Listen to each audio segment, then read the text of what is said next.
راپۆرتەکە دەڵێت لە 12 ساڵی ڕابردوودا بەزینێکی بەردەوام لە ئازادی میدیای جیهانیدا بینراوە. فریدم هاوس بۆ ئەو بەرەو خراپڕۆیشتنە ئاماژە بە چەندین هۆی سەرەکی دەکات. هۆیەک زەقبوونی پلەی توندوتیژی دژی ڕۆژنامەنووسانی جیهان لە چەندین بواردایە و هۆیتر بوونی جیاوازی توندی لایەنەکان یان لایەنگری لەلایەک لە چەندین جۆرەکانی دۆخی کاری میدیاییدایە. خاوەندە سەڵاتدارەکانی میدیا و گروپەکانی چەکداری یاخیبوو گوشار بۆ ڕۆژنامەنووسان دێنن پشتگیری لە لایەنێکی سیاسی بکەن.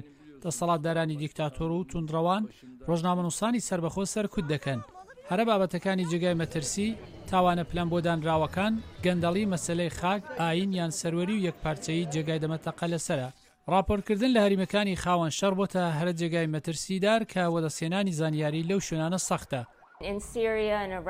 لە سووریا و عێراق ئێمە پەیامنێران دەبینین بۆ دەستهێنانی هەر چەژنە هەواڵێک گیانی خۆیان دەمەترسی داوێن و سووریا لە ساڵی 2015دا 14 ڕۆژنامەنووسی کوژرا واتە بەرزترین پلەی هەبوو.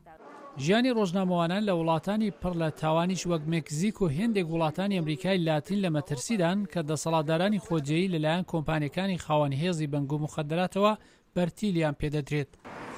گەلێک وڵات لە دەستڕاگەیشتن بە تۆڕەکانی ئینتەرنێت سنووردارن. ئێستا چین زیاتر لە هەر وڵاتێکی دیکە ڕۆژنامەنووسی بەندکراوی لێیە. ئێستا سیخۆریکردن لەسەر راپۆرتی سەبارەت بە ئابووری و هیتر لە چاوپێش و جێگای مەترسیە.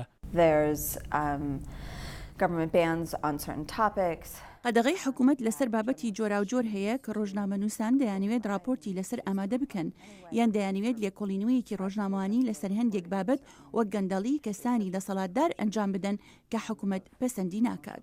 هێندێک وڵاتی وەک رووسیا لە ناوچەکانی ژێر کۆنتڕۆڵی خۆیان بەربەز لە پێشمیدیاکانی بەیانیدا دەنێن بۆ ئەوەی خۆیان راپۆر لەسەر ڕووداوەکانی وەک تێکەڵی رووسیا لە خۆرهەڵاتی یوکراینە ساز بکەن. راپۆرتەکە دەڵێت ئەندامانی میدیای جیهانی سەرڕای مەترسی و ترزۆبەرنان نان هەوێ بێدەنگ بن. سلاحی پیرۆتی دەنجی ئەمریکا.